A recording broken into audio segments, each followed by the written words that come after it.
அதனால sir, Stalin sir, இந்த தேர்தலுக்கு அப்புறம் நீங்க தோத்ததுக்கு அப்புறம் எப்படிலாம் ஃபீல் பண்ண போறீங்கன்னு கொஞ்சம் சொல்லவா? ஏன்டா இந்த விஜய பாடாப்படுத்தணும்? ஏன்டா இந்த விஜயை வேதனைப்படுத்தணும்? ஏன்டா இந்த விஜய்க்கு எதிராக சதி செஞ்சோம்? ஏன்டா இந்த விஜய்க்கு எதிராக சூழ்ச்சி செஞ்சோம்? நினைச்சு நினைச்சு நினைச்சு ஃபீல் பண்ண போறீங்க. மக்களே உங்களை ஃபீல் பண்ண வைக்க போறாங்க. நான் என்ன கெடுதல் செஞ்சுட்டேன் உங்களுக்கு? நீ சாப்பிட்ற சாப்பாட்டில் ஏதாவது மண்ணுகிட்ட அள்ளி போட்டனா? உங்களுடைய ஆட்சியினுடைய லட்சணத்தை, உங்களுடைய ஊழலை, நீங்களும் மந்திரிகளும் அடிக்கிற கொள்ளையை மக்களுக்கு எடுத்து சொன்னேன். இதை சொல்லாம வேற என்னத்தை சொல்லுவாங்க? இப்ப இந்த கரூர் விஷயத்துக்கு வரேன். கரூர்ல என்ன நடந்ததுன்னு அந்த கரூர் மக்களை கேட்டாலே புட்டு புட்டு புட்டு வைப்பாங்க. ஏன் மேல பழியை தூக்கி போடுறீங்க? என்னமோ நாங்கள் அரசியலே பண்ண மாட்டோம், இந்த விஷயத்துலலாம் நாங்கள் அரசியலே பண்ண மாட்டோம் வீடியோ போட்டுவிட்டு போய் சட்டசபையில் உட்காந்துக்கிட்டு ஏன் மேலே பழியை தூக்கி போடுறீங்க? லேட்டாக வந்துட்டாருன்னு.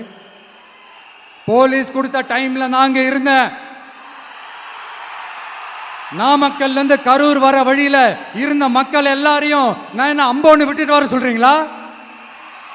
நாமக்கல்ல இருந்து கரூருக்கு நான் எப்படி வந்தேன், எவ்வளவு நேரத்தில் வந்தேன், உலகமே லைவ்ல பார்த்துக்கிட்டு இருந்தது.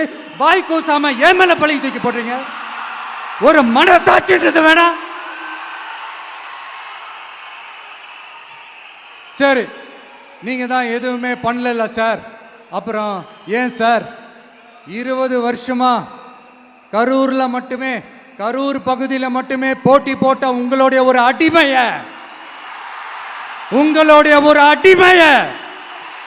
ஏன் கோயம்புத்தூர் வரைக்கும் ஓட வச்சீங்க?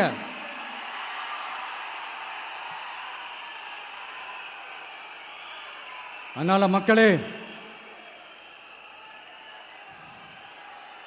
அத்தனை வழிகளையும் தாங்கிக்கிட்டு உங்களுக்காக நீதி கேட்க வந்த இந்த விஜய், இப்போ நான் உங்ககிட்ட நீதி கேட்கிறேன்.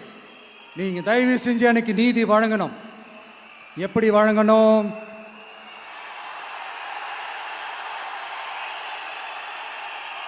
நாள் நினைக்கு ஏப்ரல் 23ஆம் தேதி சும்மா காலங்காத்தால பக்காவா ரெடி ஆயிட்டு ஓட்டர் ஐடி கார்டை கையில எடுத்துக்கிட்டு வீட்டில் இருக்கிற சாமியெல்லாம் நல்லா கும்பிட்டுட்டு உங்க பக்கத்து வீட்டுக்காரங்க, ஏத்து வீட்டுக்காரங்க, அங்கிள் ஆண்டி எல்லாரையும் சந்தோஷமா கூட்டிட்டு முதல்ல பூத்துல போய் நின்று அந்த விசில் சின்னத்துக்கு நேரா இருக்கிற அந்த பட்டனை ஒரு அழுத்துங்க. இது ஒரு தலைமுறைக்கான தேர்தல், இது உங்களுக்கான தேர்தல். அத்தனை வழிகளையும் தாங்கிக்கிட்டு உங்களுக்காக மட்டுமே வந்திருக்கிறேன். உங்களுக்காக நன்றி கடன் செலுத்துறதுக்காக மட்டுமே வந்திருக்கிறேன். ஒரு நாளும் பொய் சொல்லி உங்களை நான் ஏமாற்ற மாட்டேன்.